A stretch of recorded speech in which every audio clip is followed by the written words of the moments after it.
El título para el capítulo de hoy es A él conviene crecer. Es un capítulo corto, pero hoy vamos a notar, nos está hablando de una característica, de una faceta del carácter de Juan el Bautista. Obviamente siempre estamos hablando de Jesús y vamos a mirar que también ahí nos habla de una actitud linda que también tomó el Señor Jesucristo, que yo creo que tiene lecciones muy importantes para nosotros. Este capítulo, el capítulo 18, está basado en el Evangelio de Juan, capítulo 3, y les quiero invitar en este momento a que vayamos a la palabra de Dios, Evangelio de Juan, capítulo 3, y el versículo 22 al 36 es el bloque, pero vamos a leer el versículo eh, 27 y entonces el versículo 30. Usted podrá leer todo el bloque y le invito a que lo haga. Es el llamado que hacemos cada mañana. Este es simplemente un espacio de meditación, de resaltar algunas ideas de los capítulos y de la Biblia, pero que usted y yo podamos tomar el tiempo de sentarnos, pasar tiempo con el Señor Jesús a través de su palabra, e interiorizar. Hemos escuchado testimonios lindos de personas que han comunicado con nosotros, que han manifestado esa experiencia. Le dan gracias a Dios, Señor. Te damos gracias porque eh, me decía una persona en particular que ha escuchado los mensajes, pero con el llamado que hemos estado haciendo, mucha gente depende de lo que llega, ¿no? De que escucha el mensaje, que le mandan el video, que le mandan la meditación, el audio, pero con el llamado que hemos estado haciendo a que vayamos nosotros mismos a la escritura. Ayer justamente una hermana se comunicaba conmigo y me decía que una experiencia linda había tenido al meditar en la palabra y al sentir cómo Dios mismo le hablaba. Y hermano, esa puede ser nuestra experiencia siempre. Busquemos a Dios. Él habla a nuestro corazón y nos va tal vez a mostrar lecciones espirituales más profundas que las que aún estamos compartiendo a través de este espacio. Así que yo le invito a que lea todo el párrafo, va a ser del 22 al 36 de Juan 3, pero en esta mañana leeremos el versículo 27 y 30. Dice la palabra de Dios, respondió Juan, no puede el hombre recibir nada a menos que le sea dado del cielo. Y voy a pasar al versículo 30. Juan, refiriéndose a Jesús, dijo, es necesario que Él crezca y que yo disminuya, que yo mengüe. Que justamente es el título del capítulo en esta mañana. A Él le conviene crecer. Nos dice allí el deseado de todas las gentes que durante un tiempo, mientras todo el ministerio de Juan estuvo en pie, la influencia de Juan el Bautista sobre toda la nación había sido mayor incluso que los gobernantes, los sacerdotes y los príncipes. Era imposible evitar, era imposible dejar de reconocer que la influencia de Juan el Bautista había sido poderosa, había sido muy abarcante. Y los sacerdotes no estaban esperando, sino que de pronto Juan se proclamara libertador, que creara una revuelta y entonces todo el mundo se uniría. Y de hecho dice allí que Satanás había estado listo para asediar a Juan el Bautista con toda consideración halagadora por la ambición de los conquistadores del mundo. Él estaba esperando que toda esa voz que se corría entre la multitud para hacer que Juan fuera el rebelde, que se posicionara como el Mesías y que aplastara y creara la revuelta que iba a dar la victoria a los judíos y a quitar la esclavitud de los romanos. Satanás estaba esperando que esa influencia llegara al corazón de Juan y pudiera hacerle infundir ese aliento de que ve, levántate, que tú eres ese. Pero dice la Biblia que Juan, aún dice, pero frente a las evidencias que tenía de su poder, sabiendo Juan que tenía influencia y que había llegado incluso a estar por encima de los sacerdotes y los gobernantes, había rechazado constantemente esa magnífica seducción. Había dirigido hacia otro la atención que se fijaba en él. Tremenda experiencia de Juan. Qué lindo carácter el de Juan. Yo creo que también es un modelo a seguir. Pudiendo él haber aprovechado esa influencia, pudiendo él haber aprovechado ese poder, ese control que podía tener incluso sobre la nación que ya le seguía, de hecho, él dijo, no, yo no puedo dejar que eso me ponga en un lugar que me haga apartar de Dios. Y él dice que rechazó constantemente esa seducción y dirigió a la gente hacia otro, que fijaran los ojos en otra persona. Hoy en día justamente a través de estas redes y mucha gente puedes llegar a ser influencia. Hablamos, hoy hay un término popular que es influencer, personas que utilizan las redes sociales, el YouTube, el Facebook, el Twitter, Instagram, para poder llegar a multitudes de personas. Influyen en las personas y son tan fuertes la influencia que lo que ellos dicen puede llegar a ser tendencia y puede hacer volcar un tipo de grupo social hacia lo que ellos piensan.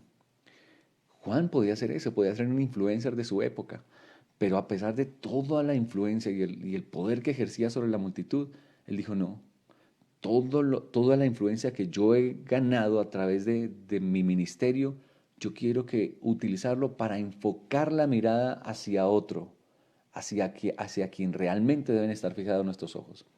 Y tal vez yo hablo en este momento a personas que tienen influencia. De hecho, todos, apreciados hermanos, tenemos influencia sobre los demás. Todos influimos sobre alguien. La persona que se sienta más pequeña, más insignificante, que diga, no, pero a mí nadie me conoce, nadie me ve. Mira, tú influyes sobre las demás personas. Puede ser en tus hijos, tu familia, tus vecinos. Aunque estés allí sentadita en tu casa y que aparentemente eres ignorante, ese silencio o esa actitud puede influir en los demás. Y debemos utilizar, así como Juan, nuestra influencia, por más mínima que sea, para que las miradas vayan hacia Jesucristo. Si tú eres una de esas personas que influyes en los demás a través de las redes, a través de tu trabajo, porque tal vez eres un profesor, un docente. De hecho, hoy uno de los motivos de oración era para que oráramos por los profesores que batallan todos los días para poder dar las clases a sus jóvenes estudiantes. Tú tienes un poder tremendo que Dios te da para que puedas enfocar la mirada de esas personas que te siguen hacia Cristo Jesús. Y eso fue lo que hizo Juan el Bautista. Ahora veía que el flujo de la popularidad se apartaba de él. ¿Qué ocurrió? A pesar de que influía y tenía muchos seguidores y tenía muchos eh, likes en sus redes sociales, Juan el Bautista se empezó a dar cuenta de que su popularidad empezó a bajar. Sus páginas ya no tenían los mismos seguidores, ya no tenían los mismos comentarios y eso pudo haber sido una tentación para él. Sin embargo, él entendía que los ojos de la gente no podían estar puestos en él. Dice, se levantó una cuestión entre ellos, entre los discípulos de Juan y los judíos acerca del bautismo, que si el bautismo limpiaba el alma del pecado. Empezó a haber una discusión allí porque Jesús y sus discípulos se fueron hacia un lugar, hacia donde también había agua para bautizar, y los discípulos de Juan y Juan el Bautista estaban todavía en otro lugar. Entonces empezó a haber una discusión entre los judíos que si el bautismo limpiaba o no limpiaba. Ellos sostenían que el bautismo de Jesús difería esencialmente del de Juan. Entonces los judíos mismos empezaron a crear disensión entre los discípulos que ya habían seguido a Jesús y los que estaban todavía con Juan.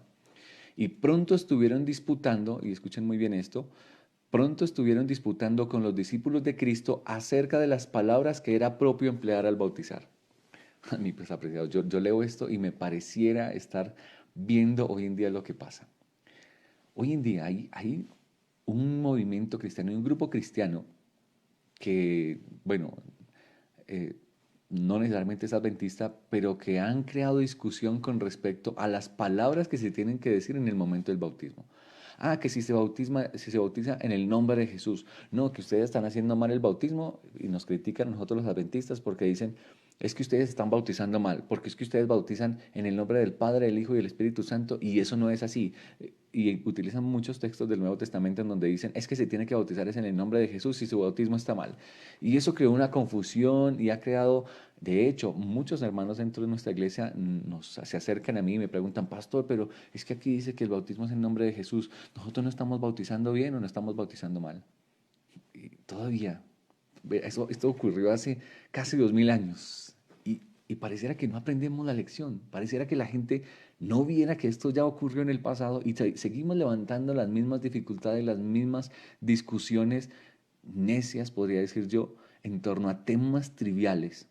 Miren lo que dice aquí, pronto estuvieron disputando con los discípulos de Cristo acerca de las palabras que era propio emplear al bautizar. Oye, pastor, es que tú no estás bautizando bien, porque tú estás diciendo en el nombre del Padre, en el nombre del Hijo y en el nombre del Espíritu Santo. Lo he escuchado dentro de la iglesia. Y es que no son tres nombres, es un solo Dios, es en el nombre del Padre, Hijo y el Espíritu Santo. Es que tú estás bautizando mal, porque es que es en el nombre de Jesús. Es que por palabras, por las palabras que se usan, eso ocurría en esos días. Dice, finalmente, en cuanto al derecho que Jesús tenía para bautizar. Y ahorita vamos a mirar realmente dónde está la esencia. Pero mire, esas discusiones se presentaban y hoy en día se presentan. Pero este capítulo nos va a llevar a dónde realmente tiene que estar enfocada nuestra mente, que fue lo que entendió Juan y era lo que tenía muy claro el Señor Jesucristo. Dice, Satanás le presentó una tentación a Juan. Con toda esta discusión y con todo el alboroto entre los discípulos, fue los discípulos de Juan a hablarle a Juan y decirle, hey, mira, Jesús está bautizando allá en el otro lado.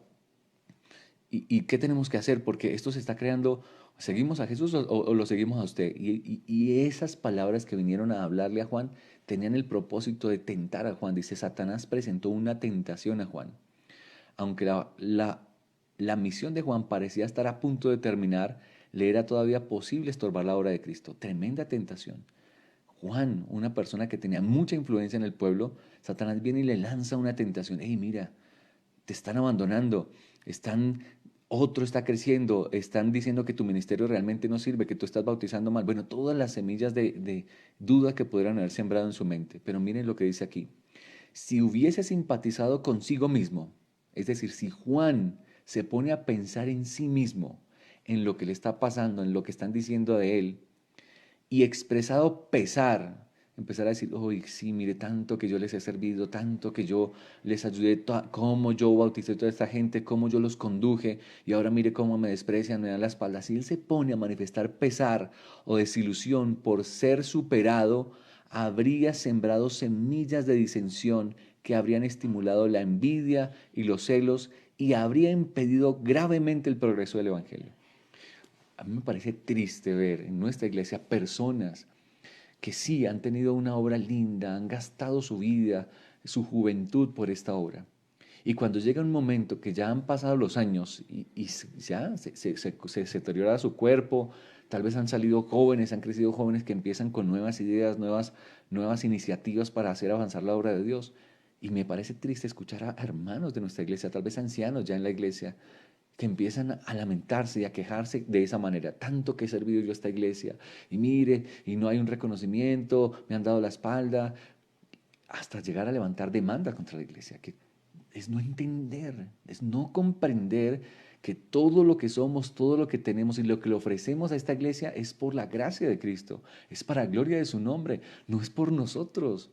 Yo pude haberle servido a esta iglesia años enteros, pero ha sido por mí, para que la gente me reconozca a mí, o es para que los ojos se pongan en Jesús. Pero si tú estás teniendo sentimientos de pesar, de desilusión, porque tal vez habías ayudado, has servido a esta iglesia y nadie te ha dado un reconocimiento, mi apreciado, aunque nadie te reconozca, aunque nadie haya nunca colocado tu nombre allí en las redes sociales para decir, ah, mira, este hermano todo lo que ha hecho, mira, Dios ha reconocido y ve todo lo que has hecho por el Señor. Así que no pierdas de vista y no permitas que Satanás te tiente pensando que como nunca nadie ha reconocido lo que tú has hecho, no tiene valor y te han dado la espalda. Nunca olvides, no hay un vaso de agua que tú le hayas compartido a una persona que no tenga una recompensa y que esté anotado en los libros del cielo. Juan no entendía y aunque fue tentado con esto, dice que no dejó arrastrarse por esa circunstancia. Hubiera podido estorbar la obra de Jesús, pero él decidió no lo voy a hacer.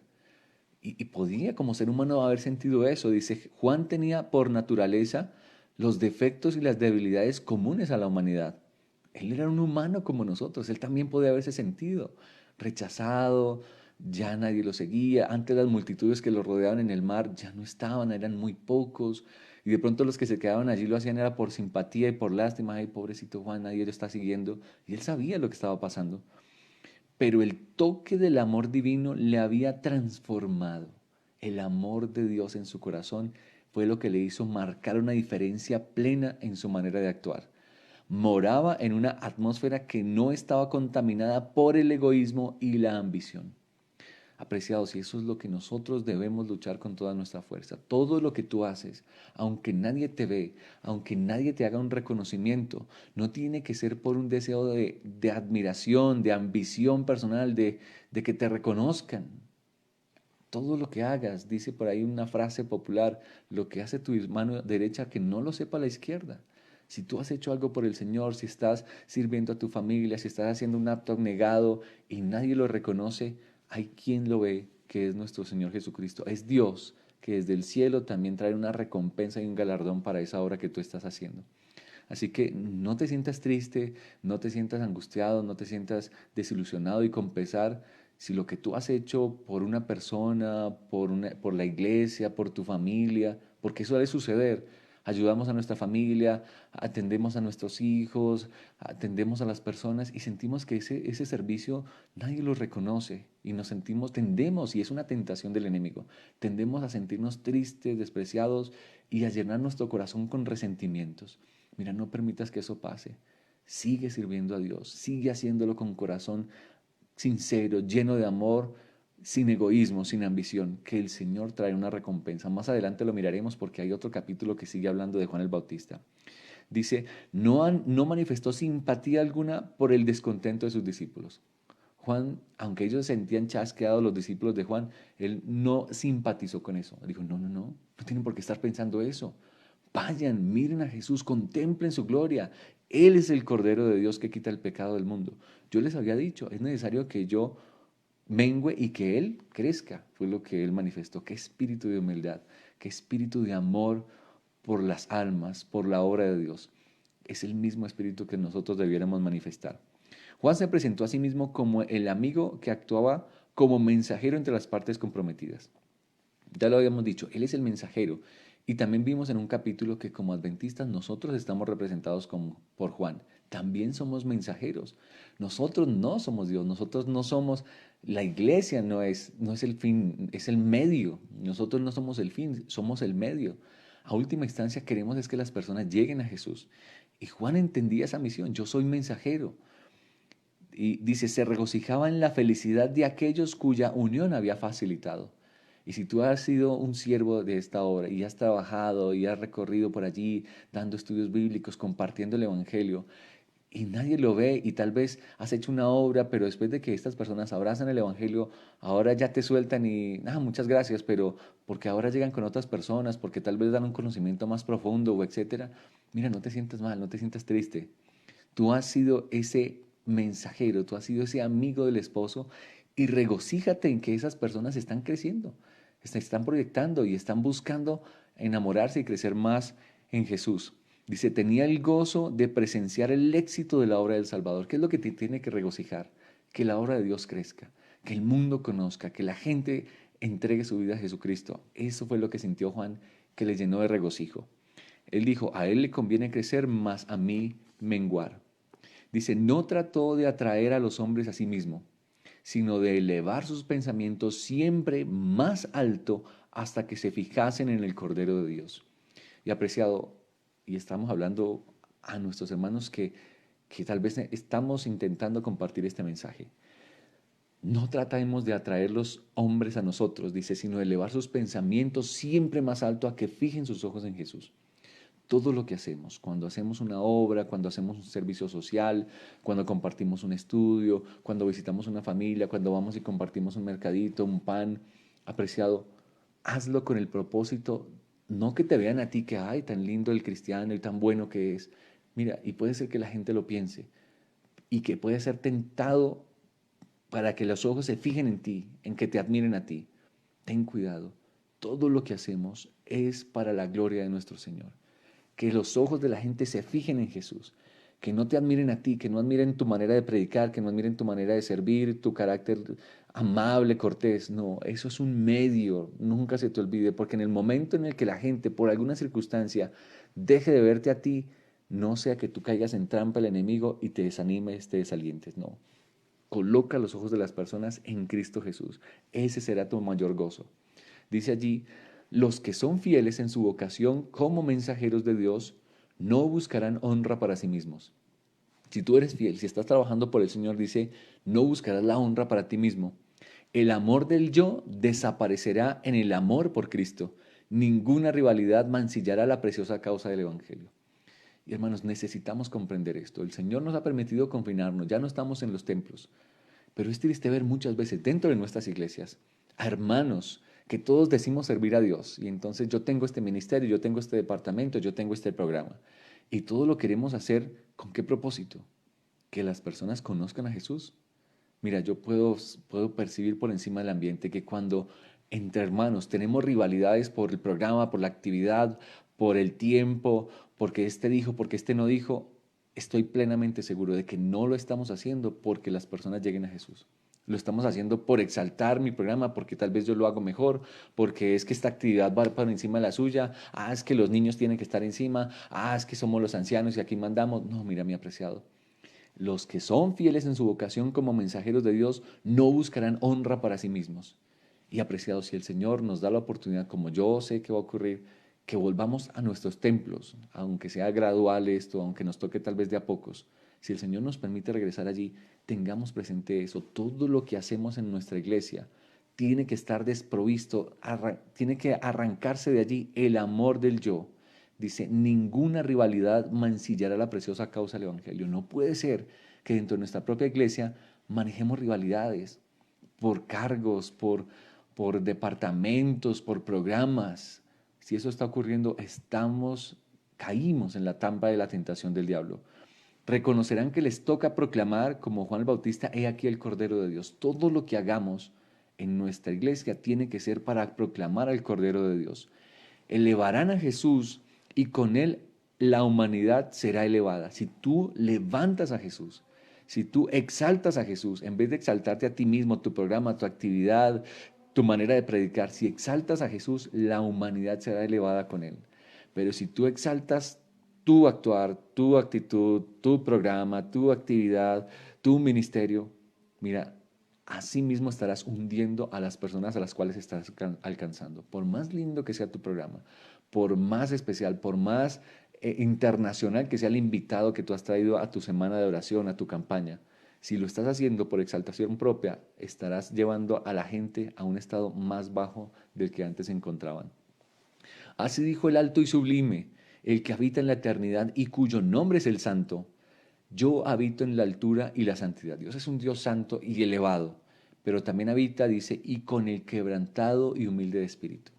Oh, mis apreciados, como hemos podido ver a través de todo este evangelio, a través de todo el evangelio, a través de todo el deseado de todas las gentes, la lección más importante que nosotros como hijos de Dios debemos aprender es una lección de humildad.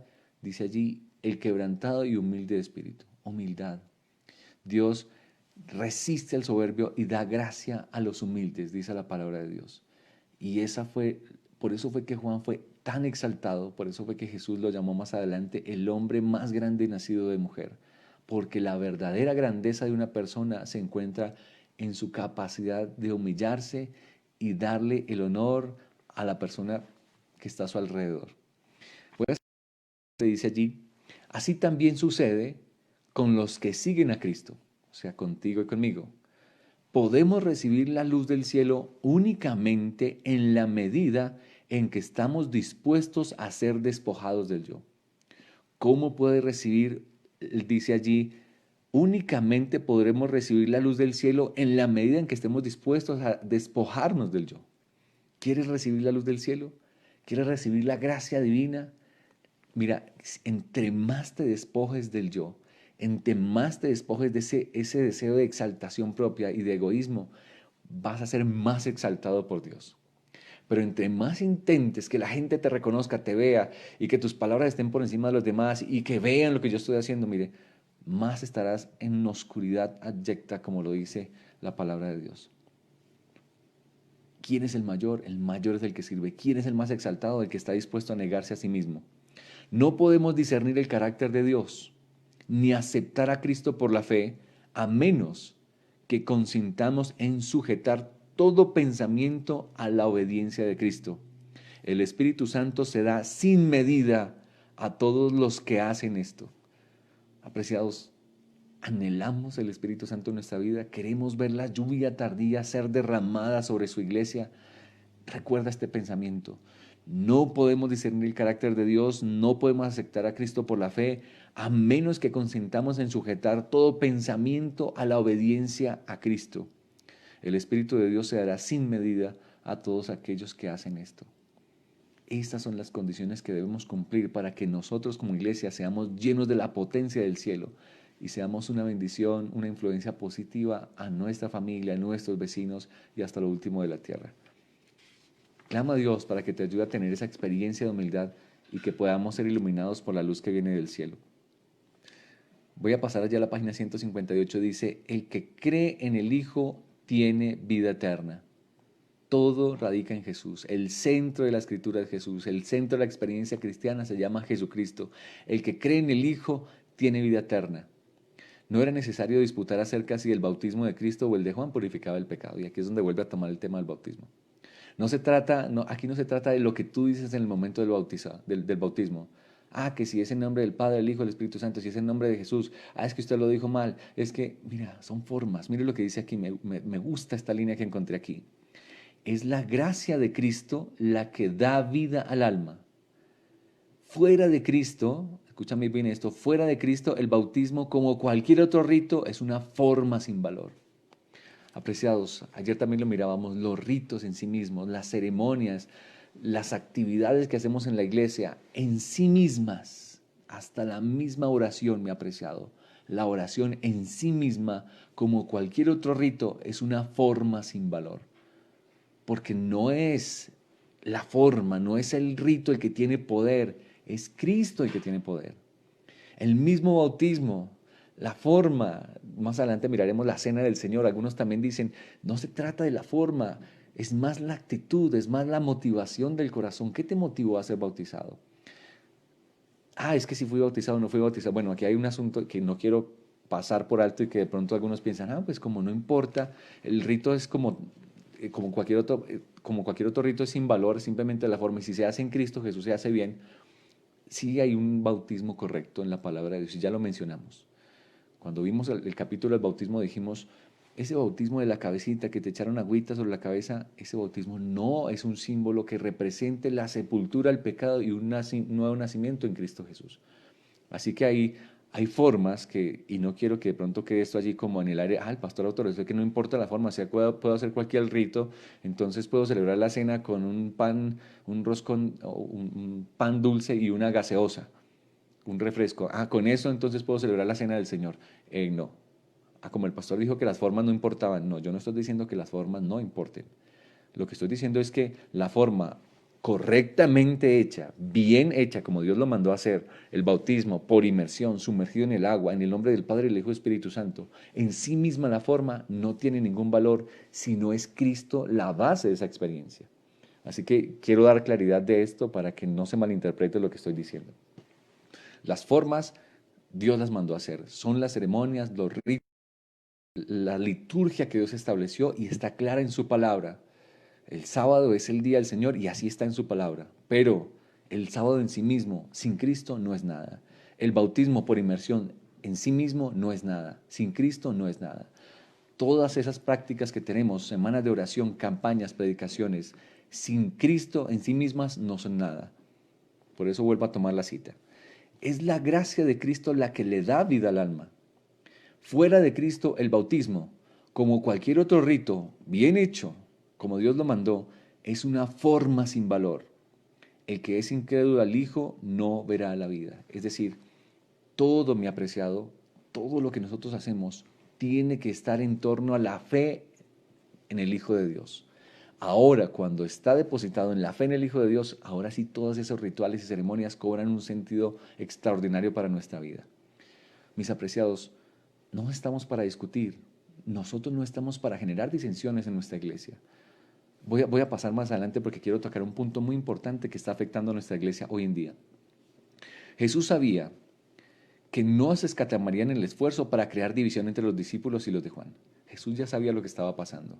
Él estaba en un lugar, Juan estaba en otro lugar y ya sabía lo que se estaba gestando entre la multitud, creándose disensiones. Los judíos venían a meter dudas, a meter quejas para que entre los mismos discípulos de Juan y Jesús empezaran a crear dificultades. Y Jesús sabía que eso se estaba presentando.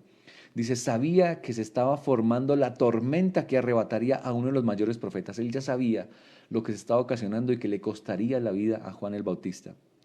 Deseando evitar toda ocasión de mala comprensión o disensión, cesó tranquilamente de trabajar y se retiró a Galilea. ¿Qué hizo Jesús?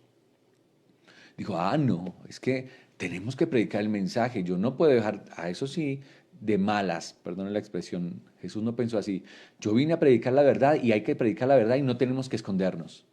No, no, no. ¿Que se creó problema? pues yo no sé qué va a pasar, pero la verdad hay que decirla y el pecado hay que llamarlo por su nombre.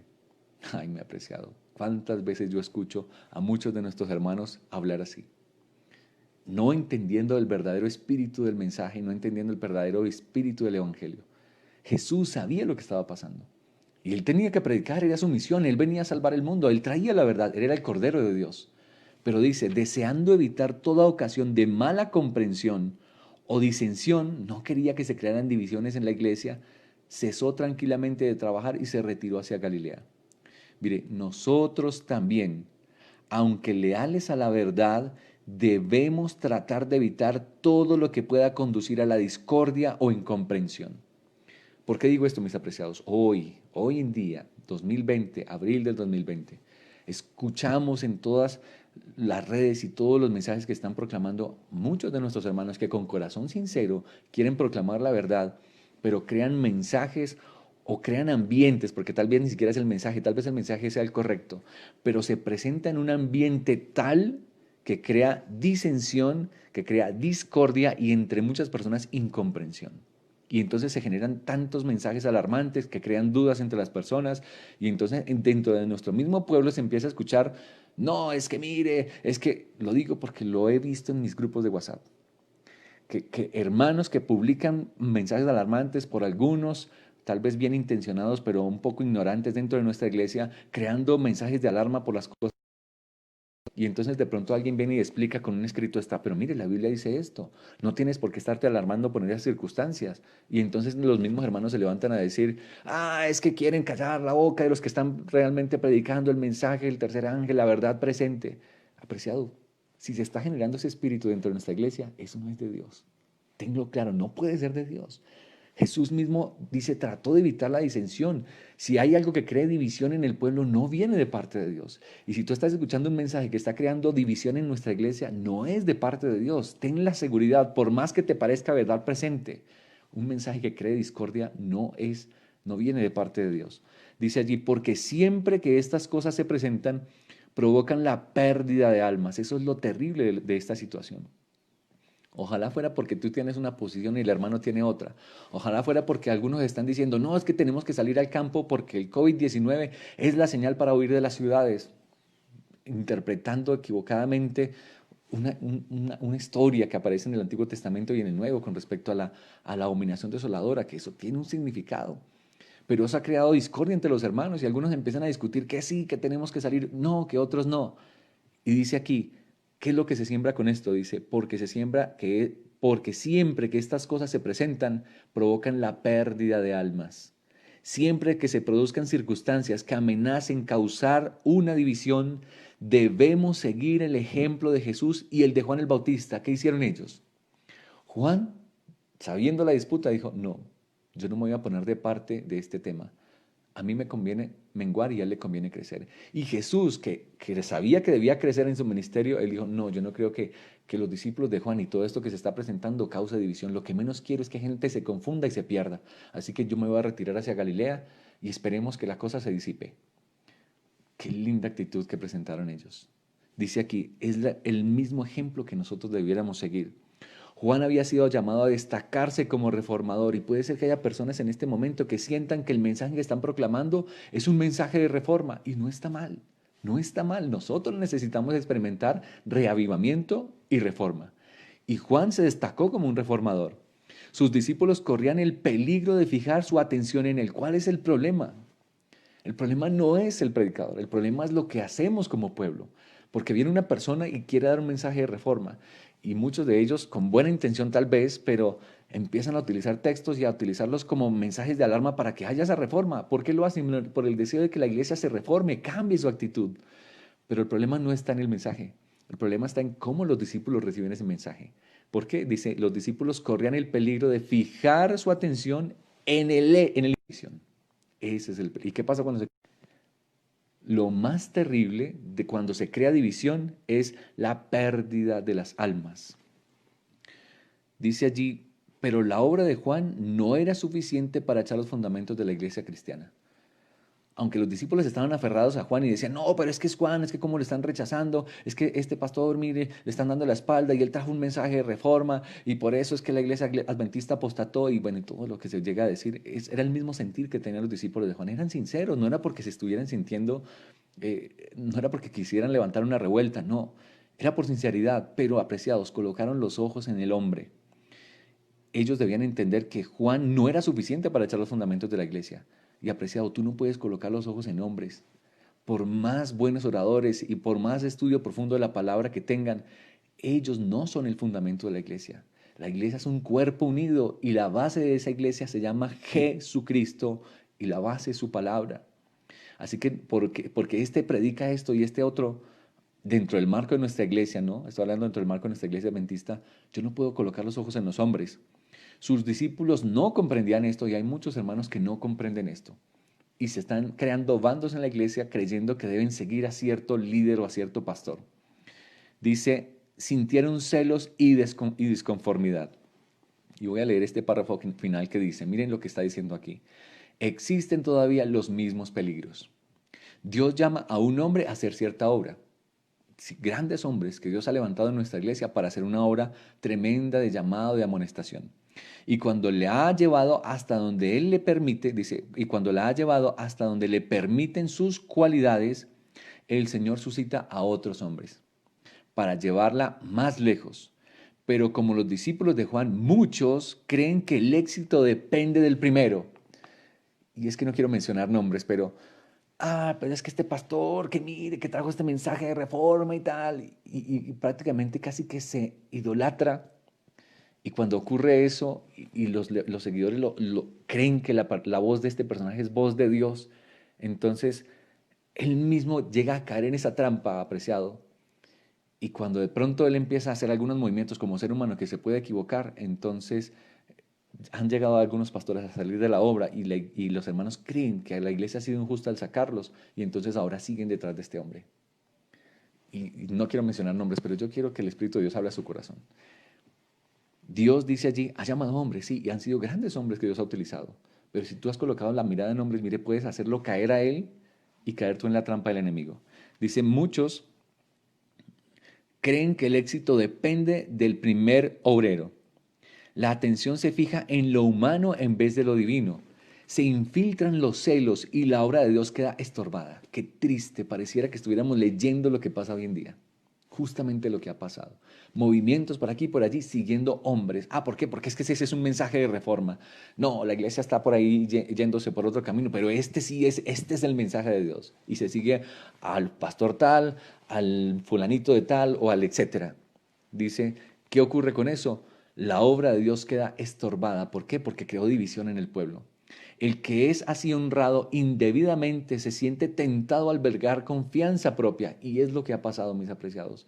Cogen tanta confianza a estos pastores que empiezan a especular incluso la palabra de Dios y a decir cosas, colocando fechas y cosas que tal vez no debieran ser. No comprende cuánto depende de Dios. Se enseña a la gente a esperar dirección del hombre y así caen en error y son inducidos a apartarse de Dios. Apreciados, la obra de Dios no ha de llevar la imagen e inscripción del hombre. Nunca se te olvide, esta iglesia no la conducen, aunque son instrumentos humanos los que Dios ha colocado allí, no es de hombres, esta obra es de Dios y Jesús es el que conduce su obra. Así que ten cuidado de colocar la mirada en hombres. Coloca tus ojos en Cristo Jesús, el autor y consumador de nuestra fe.